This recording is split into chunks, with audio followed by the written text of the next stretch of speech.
নমস্কার বন্ধুরা, সানভি কিচেন ফুডের তরফ থেকে আপনাদের সবাইকে হ্যাপি নিউ ইয়ার। আজ আমি আপনাদের সাথে শেয়ার করব একটি ডেজার্ট রেসিপি। গাজরের হালুয়া আপনারা হয়তো অনেক খেয়েছেন, কিন্তু কখনো কি গাজরের ক্ষীর খেয়ে দেখেছেন? যদি না খেয়ে থাকেন তাহলে কিন্তু এটি একদম মাস্ট ট্রাই রেসিপি। খুব সহজে কম সময়ে বাড়িতে বানিয়ে নেওয়া যায় এবং খেতে কিন্তু হয় দারুণ টেস্টি। তো পুরো ভিডিওটি অবশ্যই দেখবেন এবং রেসিপিটি ভালো লাগলে লাইক কমেন্ট করতে কিন্তু ভুলবেন না। চলুন তাহলে রেসিপিটি শুরু করা যাক। গাজরের ক্ষীর বানানোর জন্য এখানে আমি 300 গ্রাম লাল গাজর নিয়েছি। গাজরগুলোকে খুব ভালো করে পরিষ্কার করে ধুয়ে নিয়ে দুটো সাইড কেটে নিয়েছি আমুলের ফুল ক্রিম দুধ 1 লিটার। দুধটাকে আমি এখন সাইডে রেখে দেব। এখানে আমি একটা বাটির মধ্যে অল্প একটু জল নিয়েছি।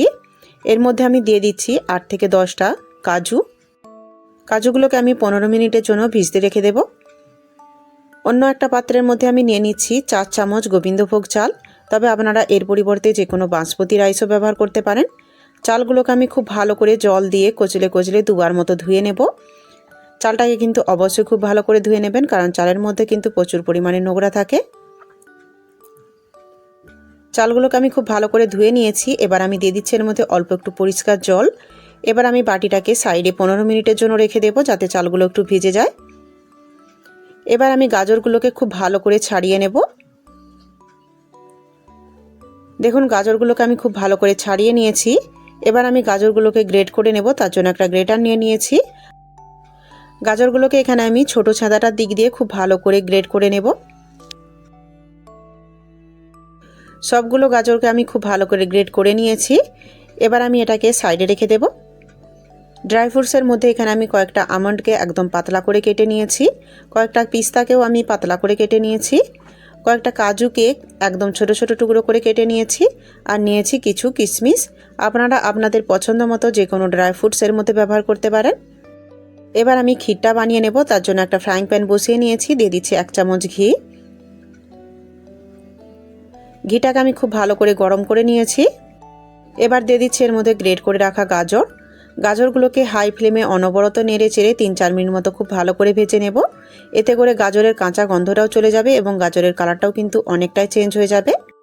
যে সমস্ত নতুন বন্ধুরা আজকে আমার চ্যানেলে প্রথম এসেছেন এবং চ্যানেলটিকে এখনও পর্যন্ত সাবস্ক্রাইব করেননি, তারা প্লিজ চ্যানেলটিকে সাবস্ক্রাইব করে আমার পাশে থাকবেন এবং পাশে থাকা বেল আইকনটি অবশ্যই অল করে নেবেন, যাতে আমার পরের ভিডিও নোটিফিকেশনটি আপনাদের কাছে পৌঁছে যেতে পারে।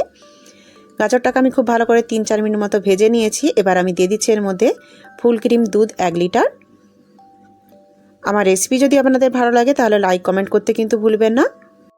এবার আমি এটাকে হাই ফ্লেমে অনবরত নেড়ে চেড়ে খুব ভালো করে দুধটাকে ফুটিয়ে নেব। আর দুধটাকে কিন্তু অবশ্যই এভাবে অনবরত নেড়ে চেড়েই ফুটিয়ে নিতে হবে, তা নাহলে কিন্তু নিচে লেগে গিয়ে পুড়ে যেতে পারে, তখন কিন্তু ক্ষীরের স্বাদটা আর ভালো লাগবে না। তাই অবশ্যই কিন্তু এটাকে অনবরত নেড়ে চেড়েই খুব ভালো করে ফুটিয়ে নেবেন। দেখুন, দুধটাকে আমি খুব ভালো করে নেড়ে চেড়ে ফুটিয়ে নিয়েছি। এখন আমি চুলার আঁচটা মিডিয়ামে করে নিয়েছি। প্যানের সাইডে যে সরগুলো লেগে যাচ্ছে সেগুলোকে কিন্তু খুব ভালো করে ছাড়িয়ে নিয়ে ক্ষীরের মধ্যে দিয়ে দিতে হবে, তা নাহলে কিন্তু এগুলো শুকিয়ে যাবে। এদিকে যে চালগুলো আমি ভিজিয়ে রেখেছিলাম সেগুলো কিন্তু খুব সুন্দর করে ভিজে গেছে। এবার আমি এই চালগুলোর মধ্যে থেকে 1.5 চামচ চাল একটা গ্রাইন্ডিং জারের মধ্যে নিয়ে নিচ্ছি। এগুলো কিন্তু আমার পরে লাগবে। বাকি চালগুলো আমি দিয়ে দিচ্ছি ক্ষীরের মধ্যে। খুব ভালো করে নেড়েচেড়ে এগুলোকে মিশিয়ে নেব। চুলার আঁচটা আমি এখন মিডিয়ামেই রেখেছি।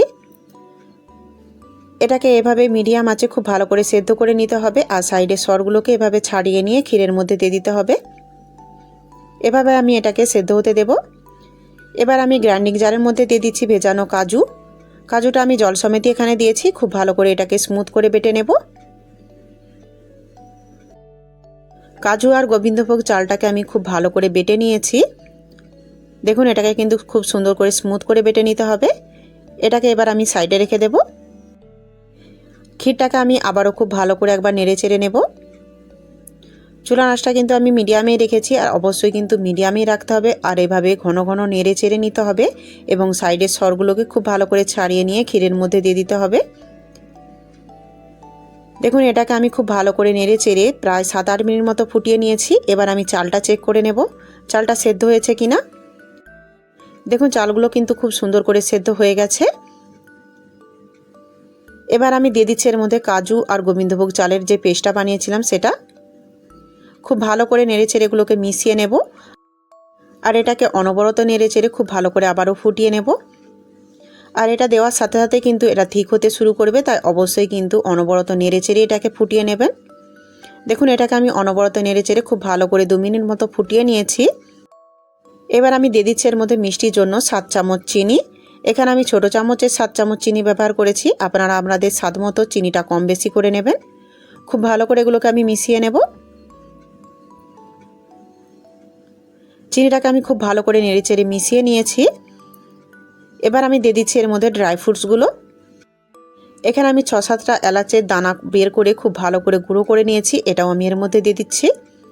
আর এলাচের গুঁড়োটা কিন্তু অবশ্যই এভাবে শেষ পর্যায়ে এসেই দিতে হবে। খুব ভালো করে এগুলোকে নেড়ে চেড়ে মিশিয়ে নেব।